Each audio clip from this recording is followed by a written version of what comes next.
Hello. Volvimos. Listo, niños, son las 8:50, 8:51, por favor, vamos a esperar mientras se van conectando sus demás compañeros. Sí, señor.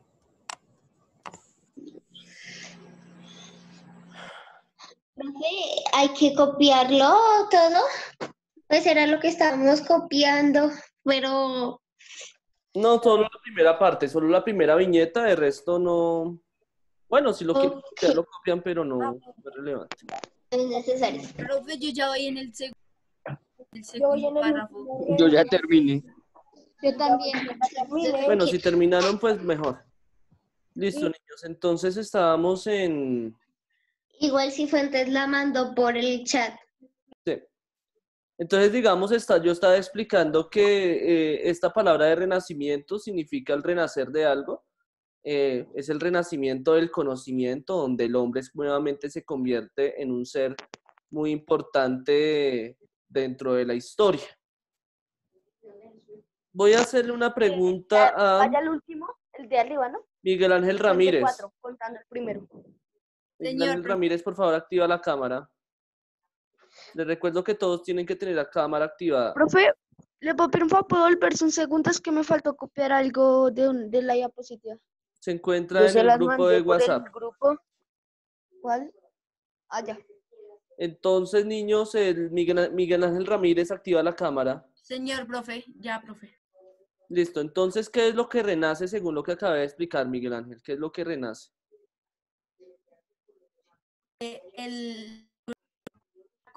La Yo, cultura profe. greco-latina, ¿Y qué consiste la cultura grecolatina? que pues son de Grecia y Yo, y profe. latín también. Profe, ¿Qué otra persona me explica? Manuel, Manuel, dime. también sobre que el hombre se empieza a volver más importante y ya vuelve a cuestionarse por qué esto y no solamente que es Dios, Dios y Dios. Exactamente, muy bien.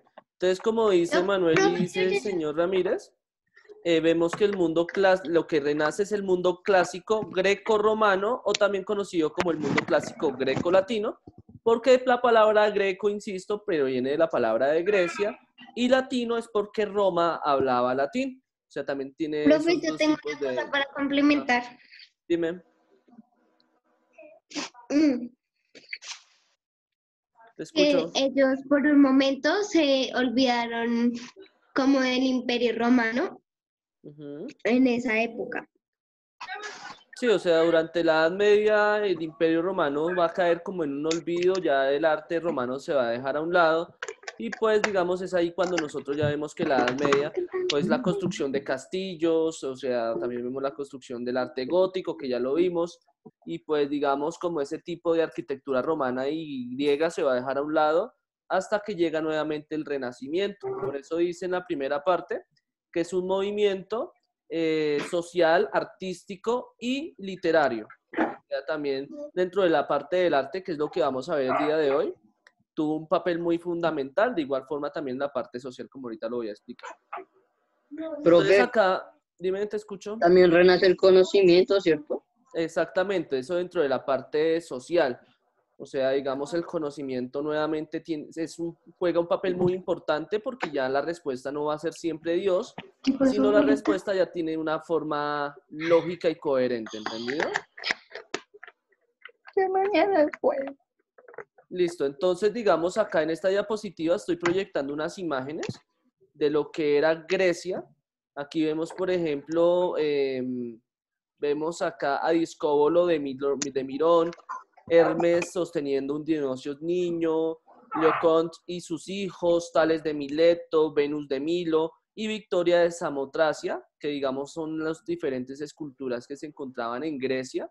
Podemos ver, digamos, que son esculturas bastante perfectas, el cual refleja, digamos, como imagen de los humanos y también de la mitología griega. En esta siguiente imagen vemos, digamos, lo que queda hoy en día en el año 2021 de Grecia, el cual vemos el panteón en la Acrópolis de Atenas, o sea, vemos las ruinas de este templo. Vemos el Hereclón en la Acrópolis de Atenas. Denme un segundo que no alcanzo a ver bien, chicos. F. Profe, ¿hay que copiar todas las diapositivas o solo lo que tú nos digas? Lo que Que yo les no, diga. hombre. Vemos, digamos, acá el cautel yósico del templo de Artemisa. Vemos las columnas deóticas de Herón de Olimpia. Vemos los restos del templo de Apolo en Cine. Y tenemos el templo Júpiter de Elopotano. Entonces, digamos, acá lo que nosotros estamos observando es que esta arquitectura griega está conformada por columnas. Vean las columnas acá. También tiene una forma bastante geométricas. Vemos, digamos, acá el triángulo.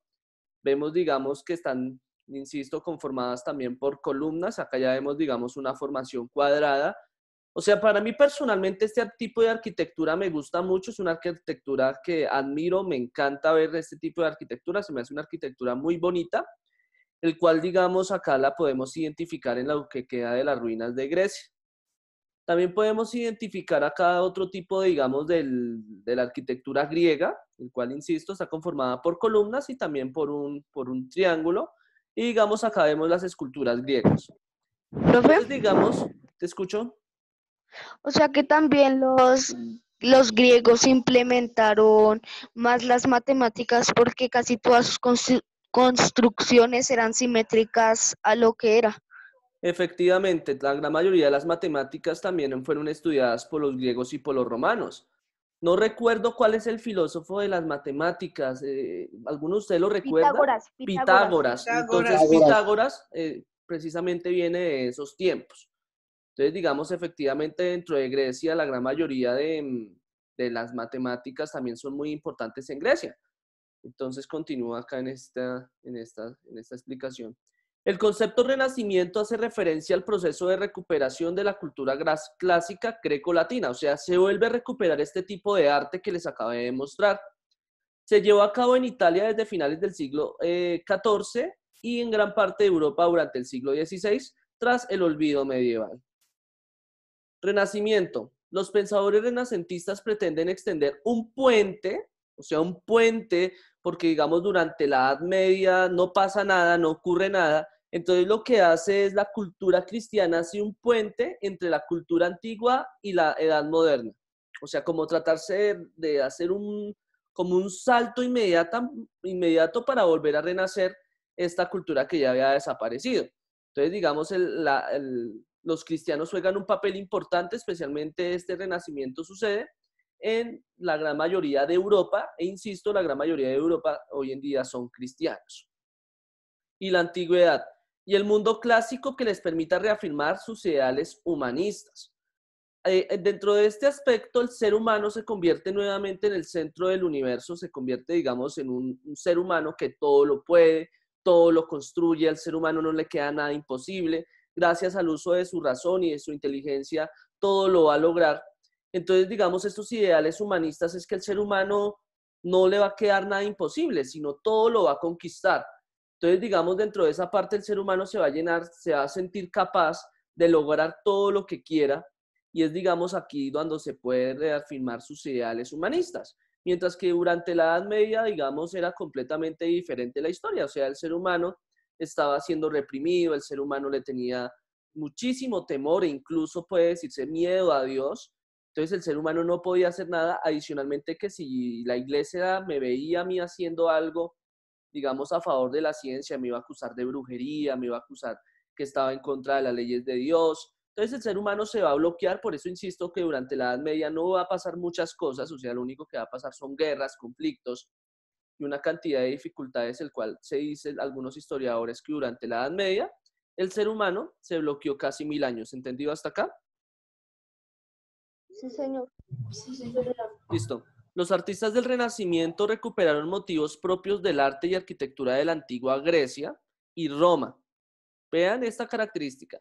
Los artistas del Renacimiento recuperaron motivos propios del arte y arquitectura de la antigua Grecia y Roma. O sea, durante el Renacimiento lo que hacen estos artistas es recuperar algo que ya había desaparecido. Por eso se llama Renacimiento. Y reviven en sus representaciones episodios de la mitología greco-latina o también greco-romana, que yo lo había explicado, que a menudo fundieron con iconografía cristiana. O sea, estas pinturas que nosotros vimos acá hacían parte de la mitología griega, pero después, durante el Renacimiento, ya van a ser parte de la iconografía cristiana. O sea, estas personas que vemos acá, posteriormente ya no van a ser los personajes romanos, sino se van a convertir en los santos cristianos, o sea, en nuestra iconografía. Entonces vamos a ver lo siguiente. Si ven estas pinturas, ¿esto dónde se encuentra? En Italia, profe, en La el, Ciudad del Vaticano. En la Ciudad de San Vaticano, en Italia. Entonces por eso les decía, digamos, En la que Basílica de San Pedro. la Basílica de San Pedro. Por eso les decía, digamos, que el Renacimiento surge en Italia y precisamente veamos, digamos, acá estas esculturas. Vean acá, digamos, esta escultura, el cual dentro de nuestra religión cristiana, ¿quién es él? Un santo, ¿cierto? Pedro. Es San Pedro y acá, por ejemplo, ven encima de la Basílica de San Pedro más santos conformados, acá vemos más santos. Y ustedes pueden ver que esto tiene semejanzas con Grecia, ¿sí existen semejanzas? Pues de tener semejanza, sí, pero de ser la misma cosa no es, profe. Exactamente, o sea, dentro del arte y de las esculturas tienen muchas semejanzas, pero no significan lo mismo, o sea, pueden significar diferentes cosas, pero sí el arte es similar o incluso casi idéntico. Entonces, por ejemplo, quiero que también se fijen en este arte griego, el cual la Basílica de San Pedro también lo va a tratar de recuperar. Miren esta imagen.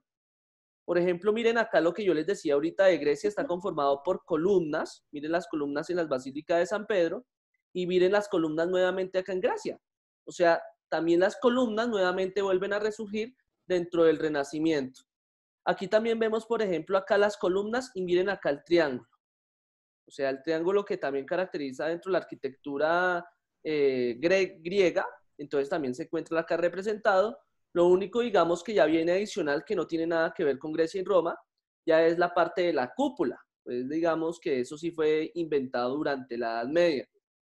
Entonces, digamos, acá encontramos otra imagen. Por ejemplo, esta es la Basílica de San Pedro. Vean nuevamente las columnas y vean, digamos, acá en el mundo griego que tiene semejanzas. ¿Es semejante o no es semejante? ¿Qué opinan ustedes? Es semejante. Sí, señor. Es semejante, no es lo mismo, pero es semejante. Entonces es semejante. Entonces, digamos, acá lo que Y nosotros manejan el podemos, tema de las columnas aún. lo que nosotros Profe, de podemos hecho- identificar es que el Renacimiento lo que va a hacer es recuperar como ese arte griego y esa arquitectura griega que había desaparecido. Por ejemplo, dentro de la actualidad aún se sigue representando el arte griego. Por ejemplo, acá en Bogotá, ¿dónde podemos encontrar este tipo de arte? Profe, pues... Un museo. Sí, O este tipo de arquitectura donde también ustedes la pueden ver como algo similar. pues profe, si usted se refiere a las En el columnas museo, en todo lado, Centro. porque casi todas las construcciones tienen columnas que la mantienen. Sí, pero digamos este tipo de arte, el cual se refleja, ¿dónde ustedes lo pueden encontrar? Denme un ejemplo. Digamos, En el dentro de Bogotá. centro, ¿En qué parte del centro? la Plaza de Bolívar. ¿Cómo se llama la Plaza de Bolívar? ¿Qué encontramos dentro En de los la Plaza de Bolívar? museos. No sé. Pues las Museos. Ay, profe, la catedral de... La Casa de La las ca- Flores. No, la catedral algo. La... No, niños, es muy fácil. Si ustedes Palacio buscan, de digamos, las Justicia. imágenes del Palacio de Nariño, el Palacio de Nariño también tiene casi la misma forma. Entonces, por eso el Palacio de Nariño dentro del arte tiene características grecorromanas. Por eso, digamos, se dice que es un tipo de carácter románico. ¿Y por qué se le dice características románicas? Porque lo que hace Roma es robar las ideas de las anteriores civilizaciones. Pero digamos en sí es un tipo de arte más griego que romano. ¿Me explico hasta acá? Señor. Sí, señor. Entonces, por ejemplo, veamos acá la Plaza de San Pedro, por eso que se dice que durante el Renacimiento lo que se va a tratar es de recuperar el arte griego y pues posteriormente todas esas ideas se van a difundir en la gran mayoría de toda Europa. Insisto, para mí personalmente este tipo de arquitectura, no sé para ustedes, ya que se encuentra en otra generación, este tipo de arquitectura es muy hermosa. O sea, personalmente yo admiro mucho este tipo de arquitectura porque maneja muchas figuras geométricas, se basan en algo hermoso, en algo, digamos, muy, ¿cómo les explico? En algo muy bonito, ¿sí? Muy sobrio, o sea, se basa en la sobriedad, o sea, se basa como en el orden matemático. Como algo innovador. Sí, entonces lo que hace el arte renacentista es lo siguiente. De manera general, el arte renacentista se caracteriza por una exaltación del mundo y del hombre. Estos serán sus temas centrales. Juegan un rol muy importante el desnudo. Vuelvo a partir acá desde el comienzo. De manera general, el arte renacentista se caracteriza por una exaltación del mundo y del hombre. O sea, comienza a exaltarse la belleza del hombre. El hombre comienza a convertirse en una parte importantísima del mundo. O sea, es aquí cuando, digamos, los artistas en ese entonces comienzan a ver el cuerpo del hombre como algo hermoso, como algo perfecto. Y algunos dirán, ¿por qué no de las mujeres? Sí, la mujer también pudo ser importante, pero recordemos que venimos de una época donde el machismo y donde el hombre era muy importante, incluso donde el hombre tenía el poder. Entonces, digamos, por eso se dice una exaltación del mundo y del hombre. Estos serán sus temas centrales. Voy a mirar el chat, qué es lo que están, por favor, no me distraigan. No toca copiar eso. Yo les digo qué es lo que toca copiar. Estos serán sus temas centrales. Entonces, por favor, colocan una viñeta, escriben el arte renacentista, una viñeta y escriben el arte renacentista se caracteriza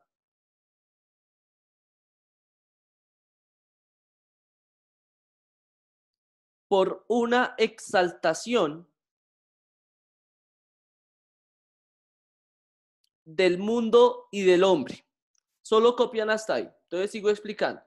Juega un rol muy importante el desnudo, porque como insisto es la admiración hacia la belleza del hombre, el cual durante el arte renacentista el hombre no se debe sentir avergonzado de su cuerpo, sino es algo, digamos, que se debe difundir porque el hombre se ve como algo perfecto, insisto, el hombre que todo lo puede, el hombre que todo lo logra.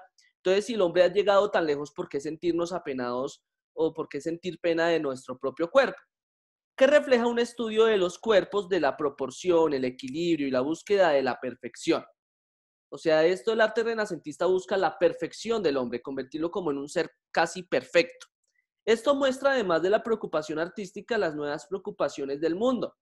El arte pasa de ser simbólico, porque recuerden ustedes, digamos, si ustedes vivieran en la Edad Media, ¿qué tipo de arte encontrarían ustedes? El arte románico, greco-romano. ¿En la Edad Media el arte greco-románico en la Edad Media? No, el arte gótico. gótico. El arte gótico, el cual el arte gótico se encontraba representado ¿en qué construcciones? Y el románico. En las iglesias. En las iglesias. Entonces, digamos, ustedes ven ese tipo de arte gótico representado en las iglesias, y si ustedes, digamos, encontraran una pintura de la Edad Media, ¿qué dibujarían las personas durante la Edad Media? figuras Una de iglesia. Dios. Figuras de Dios. ¿Cómo así figuras geométricas durante la Edad Media?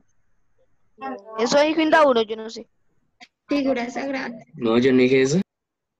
Figuras sagradas. Entonces, digamos, durante la Edad Media encontramos un tipo de arte religioso, el cual, digamos, encontramos las imágenes de santos.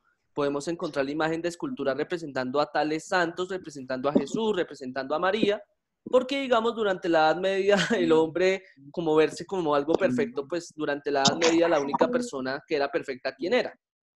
Jesús y Dios. Dios. Jesús y Dios, o sea, eran los únicos que eran perfectos.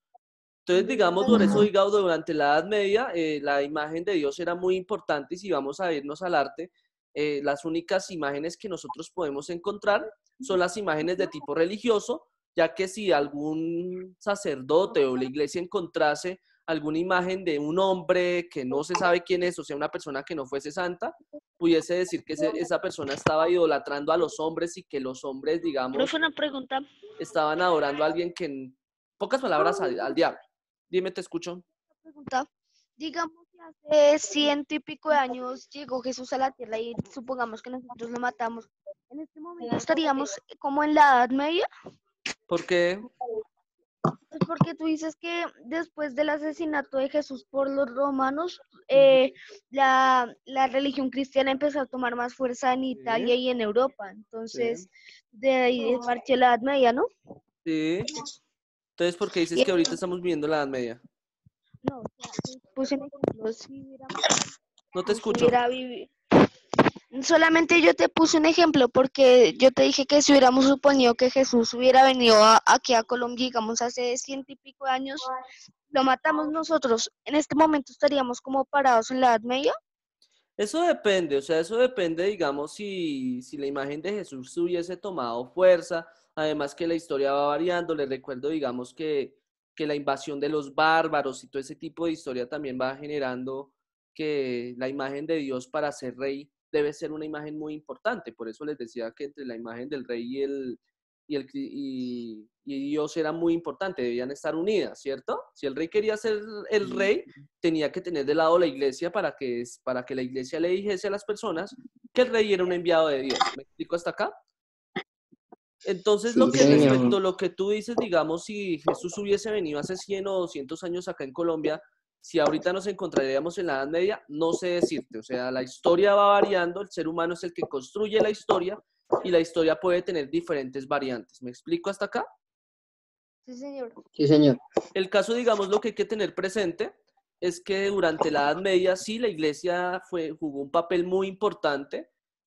Por ejemplo, si yo llegase a una casa y soy sacerdote y miro la imagen de un hombre que no es un santo, ¿qué pudiese pensar el sacerdote que por qué esa imagen está haciendo ahí? ¿Qué está haciendo esa persona con esa imagen dentro de su casa? Él está... ¿Alguien la mira?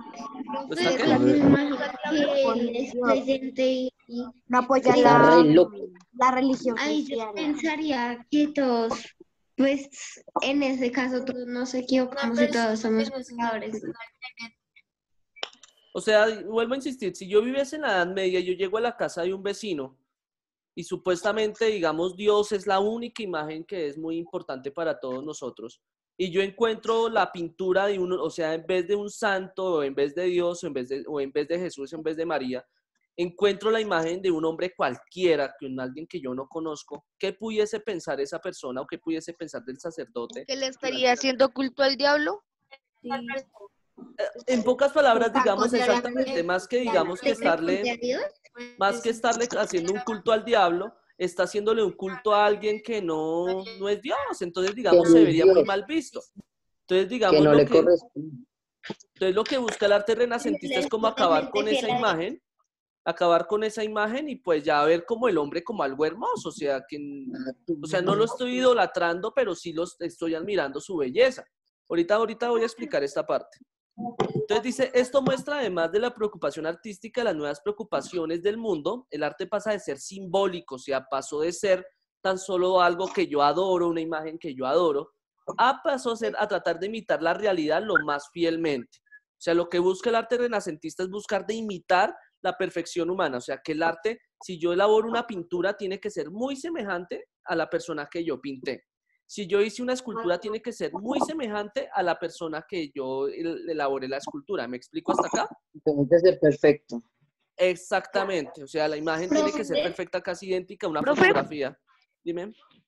Profe, y en el arte renacentista ya se podían tener pues pinturas de hombres, ¿no? Y si hay una persona que Exactamente. tenía una pintura de Dios, ¿cómo lo tomaban normal o cómo? Exactamente, porque digamos, la historia, cuando yo les digo, la historia no son cambios extremos, o sea, no es que aquí se acabó la Edad Media, inmediatamente comenzó la iglesia a desaparecer, no, o sea, la iglesia no es que no desaparece, la iglesia durante la Edad Moderna sigue siendo importante, pero sí va a perder relevancia. ¿Me explico hasta acá?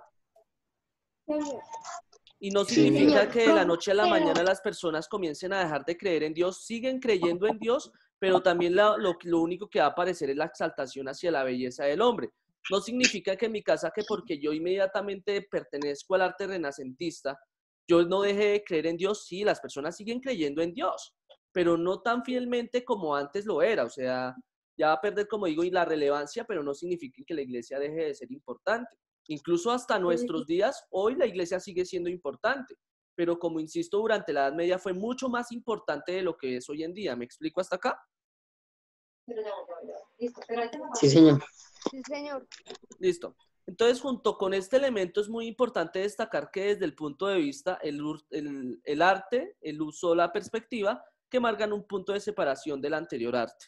Listo. Entonces, digamos, dentro de esa explicación, Vemos, por ejemplo, acá la imagen de Miguel Ángel. Vemos, digamos, que lo que hace Miguel Ángel acá es representar la belleza del ser humano. Acá vemos, por ejemplo, el desnudo del ser humano, el cual pues hay que verlo como algo hermoso, como algo perfecto. Y también vemos, digamos, que el hombre se encuentra relacionado con Dios. Dime. Resulta que la imagen de David es súper bonita. Hay una escultura pequeñita en la Catedral de Sal de Zipaquirá y dicen que la pintura original Dios nunca toca el dedo de Adán porque pues así fue. Pero resulta que en la escultura de allá de la Catedral de Sal parece que sí toca el dedo. Entonces eso es pues, lo que yo no entiendo, pero de todos modos a mí se me hace que es una parte muy bonita. Listo, muy bien. Pues digamos acá respecto a esta pintura nosotros podemos encontrar que el hombre busca a Dios y que Dios busca al hombre, el cual digamos acá podemos ver que aún la imagen de Dios durante la Edad Moderna sigue siendo muy importante, o sea, no significa que Dios deje de ser importante, sigue siendo importante, pero también digamos acá podemos ver ya la aparición de alguien nuevo, alguien que anteriormente nunca se exaltaba y que no se volvió a pintar, que es la imagen del hombre como un hombre perfecto y hermoso. Profe, ¿y ellos con qué elementos pintaban estas figuras? ¿Y cómo era? Con acrílicos. Y digamos esas pinturas que se usaban en ese entonces, pero especialmente acrílicos, no recuerdo qué otro tipo de pinturas se usaban. Entonces, digamos, para identificar, esta pintura se encuentra dentro de la Basílica de San Pedro. O sea, por eso digo que el arte renacentista nace en Italia y se va a expandir y se va a difundir por la gran mayoría de toda Europa. Acá podemos verle el otro tipo de imagen, él también es el David de Miguel Ángel, el cual digamos vemos que también, o sea, es algo que es perfecto, o sea, por ejemplo, si ustedes se dan cuenta, la cara del David es una cara muy perfecta, o sea, la nariz, los ojos se reflejan, digamos acá vean los músculos, es perfecto, o sea, por ejemplo, acá vean acá los músculos de sus pechos, de sus brazos, de sus piernas, porque lo que se busca resaltar durante la Edad Moderna es la belleza del hombre. ¿Ustedes qué pensarían, digamos, durante la Edad Media si una persona hace un dibujo de un desnudo de un hombre? ¿Qué estaría haciendo? ¿Estaría haciendo brujería? ¿Lo estaría adorando? No, o sea, estaría adorando a Dios y no a otra figura que no debería ser. Exactamente, o sea, estaría adorando a otra figura y no precisamente a Dios. Y también, digamos, si ven un cuerpo desnudo, o sea, se va a considerar que lo que está es mirando algo morboso, o sea, como algo horrible, lo está viendo como una parte sexual, cosa que la parte sexual es un pecado para la iglesia. Mientras que acá lo que se pretende es resaltar es la belleza del hombre, como insisto, o sea, que el hombre es una persona hermosa y por eso es que durante la Edad Moderna el desnudo juega un papel importante. Dime. De hecho, en la Edad Media, en el juego más o menos decía que las iglesias guardaban un tipo de reliquias sagradas que influyen a nuestros soldados en combate. Sí, o sea, durante la Edad Media, las personas frente a un combate necesitaban el ayuda de la iglesia, que es el fortalecimiento espiritual. Cuando una persona es espiritual, se siente mucho más capaz de luchar porque alguien lo está orientando, alguien le está llenando de fuerzas. ¿Me explico hasta acá? Sí, señor. Dime. Como si Dios le diera las fuerzas. Exactamente. Voy a darles un ejemplo. Por ejemplo, una persona que se encuentra en un hospital, una persona que tiene fe que se va a sanar, ¿vive más a alguien que no tiene fe que se va a sanar? No. ¿No vive más? O sea, una persona que tiene fe que Dios lo va a salvar, ¿no va a seguir luchando por su vida? Sí, profe. Sí, pero la que no vive más es la que no tiene fe ni nada. Exactamente, o sea, cuando una persona no tiene fe, es inmediatamente no va a seguir luchando, va a perder las fuerzas, va a decir, ay, al igual me voy a morir. Entonces esa persona no va a seguir luchando, no se va a aferrar a nada. Entonces esa persona que no cree en Dios, precisamente va a tener la capacidad de fallecer mucho más rápido, mientras que una persona que tiene fe va a luchar con todas sus energías. Como yo les decía en el salón, les decía que los milagros suceden de adentro hacia afuera y nunca de afuera hacia adentro. Dime. O profe, digamos, yo creería, ¿no? Que también podría ser que esa persona que está enferma ¿Qué se está No te tapando mucho el escucho. micrófono? él también sacaría sus fuerzas diciendo, él pues, yo puedo solo. Trae, apaga el audio, por favor. Ayuda a Dios. No te escucho, no te escuché, se escucha muy bajito. Que, profe, que si, digamos, esa persona que no cree en Dios, creería yo, también podría decir que yo puedo solo, o sea, él no va a esperar que Dios le dé el milagro de recuperarse, sino que también él lo intentaría solo sin esperar ayuda de nadie. Tal vez sí, tal vez no. O sea, no sé, pero lo que yo sí tengo en cuenta y tengo una investigación que yo he realizado respecto a espiritualidad, es que las personas que creen en Dios tienen más probabilidades de recuperarse de una enfermedad, porque la recuperación de una enfermedad va de adentro hacia afuera, no de afuera hacia adentro. Entonces, una persona que es creyente tiene más probabilidades de curarse. Una persona que no es creyente tan solo piensa, ah, tengo un cáncer, entonces al igual no existe un Dios, nadie me va a curar. Entonces, pues esa persona no va a tener fe y nunca se va a recuperar. Entonces, una persona que piensa que se va a recuperar es de ahí donde aparecen los milagros, que a todos los seres humanos, ya incluso la ciencia médica va a decir, esta persona se recuperó de cáncer, ¿cómo hizo si al igual tiene una etapa terminal? Y son esos testimonios de personas que dicen, es que alguien me curó. Y es que, como digo, o sea, la fe va de adentro hacia afuera y no de afuera hacia adentro. ¿Me explico hasta acá? Sí, señor. Entonces ahí va la parte del juego. O sea, que me decía que, si no estoy mal, Sara me decía que dentro del juego decían que la iglesia guardaba unas reliquias para que sus ejércitos pudiesen salir adelante. Pues el ejército, al saber que tiene una iglesia fuerte, también los iba a llenar de moral, iban a decir, voy cubierto por Dios y al igual nada me va a pasar, entonces eso los va a llenar de mucha valentía. Entonces, digamos, por eso también la iglesia juega un papel muy importante para los combates de estas guerras.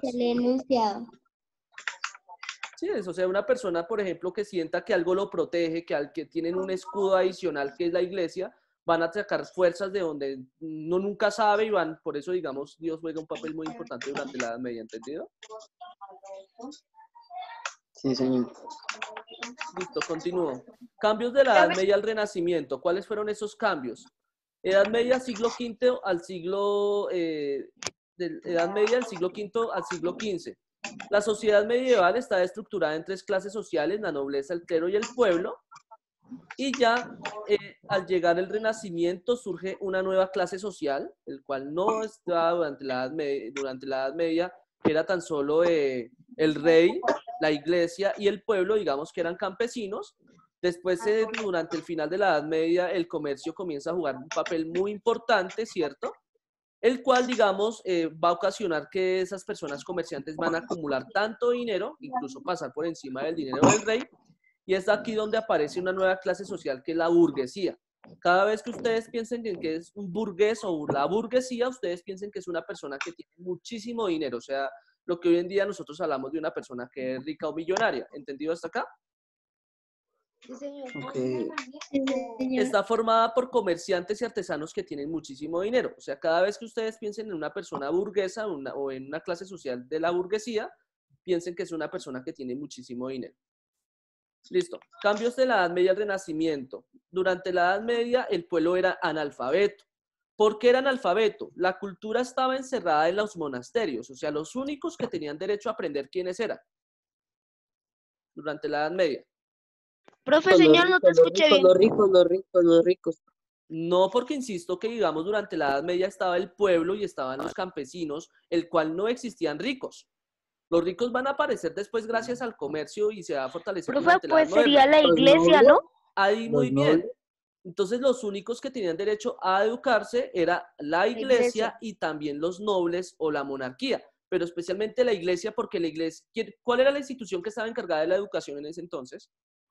La iglesia, La profe. iglesia. La iglesia. Profe, pues profe, porque también Carlomagno, cuando empezó a fundar universidades, iglesias, él, si no estoy mal, era cristiano y pidió que enseñaran la religión, el latín y creo que eran matemáticas, no recuerdo bien. Muy bien. Entonces, digamos, la gran mayoría de la población durante la Edad Media era analfabeta debido a que la educación estaba liderada por la iglesia y los únicos que tenían derecho seguramente a aprender era la monarquía y finalmente la iglesia. Por eso dice, estaba encerrada en los monasterios. La iglesia era la única representante del saber, ya lo expliqué. Los libros eran muy escasos. ¿Por qué eran escasos los libros? Ya que era muy costoso escribirlo a mano. ¿Juan Ovalle se encuentra ahí? Ovalle.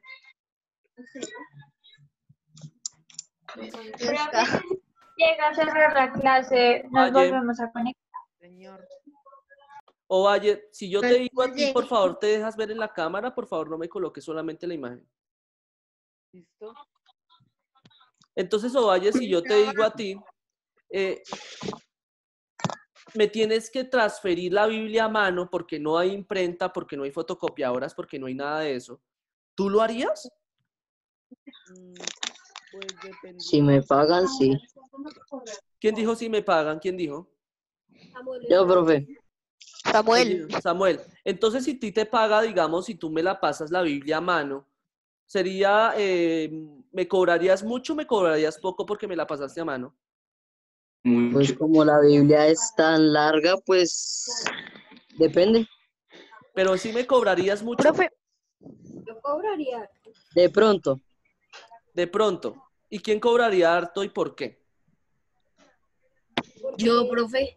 ¿Por qué? pues yo. Pues, profe, Yo, no te porque cobraría tanto yo- pues, porque te conozco. Porque después porque- Profe, yo cobraría harto, sinceramente, pues porque fue un trabajo que yo hice a mano y pues ya que son muchas hojas, pues de Uno valer se la toma el pena. tiempo. pero me profe den, ajá. también, También porque yo uno se toma el cobraría tiempo harto para hacer las para, cosas bien. profe, yo también cobraría harto pues para restablecer lo que yo gasté en tantas hojas, en cuantos bolígrafos o con lo que escribían en ese entonces. Y pues si me la recibe por ese precio, porque uno le haya quedado fuera de tanta desesperación de acabarla rápido. Sí, o sea, digamos, más que las hojas que se gasten y el bolígrafo, lo que se gasta es muchísimo tiempo. Ustedes imagínense tener que transferir la Biblia a mano. Eso demora Por muchísimo eso. tiempo. O sea, Es ustedes el tiempo que cobrarían uno se mucho es gasta porque haciéndola. eso tarda mucho. Entonces, Claro, por ese eso los profesor, libros durante la Edad ahí está el Media, tiempo. ¿me están escuchando? Sí, señor. Un poco entrecortada. Profe, hable un poquito más duro. ¿Aló, me escuchan ahí? Manuel, usted también casi no se le está escuchando nada. Señor. Listo, entonces digamos durante la Edad Media los libros eran muy costosos y pues digamos ya durante la Edad Moderna el hombre también va a descubrir algo que va a jugar un papel muy importante que es la imprenta. Entonces dice el hombre renacentista siente necesidad de saber y aprender. Aparecen hombres de ciencia que ya no poseen una educación eclesiástica, o sea, dejan de lado la religión. Con la invención de la imprenta durante el siglo XV se facilita la difusión de libros. ¿Qué es la imprenta? Es como un sello. Profe, le empecé a escuchar muy entrecortado. Ay, Dios mío, niño, si es que este computador se me va a descargar.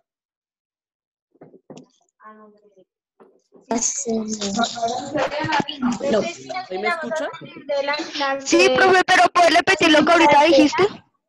Niños, si se llega a cortar, porfa, no, cortemos acá y nos volvemos a conectar, ¿listo? Sí, señor. Listo, profe, de una. Chao. Chao, profe, ya nos vemos. Bueno. El viernes.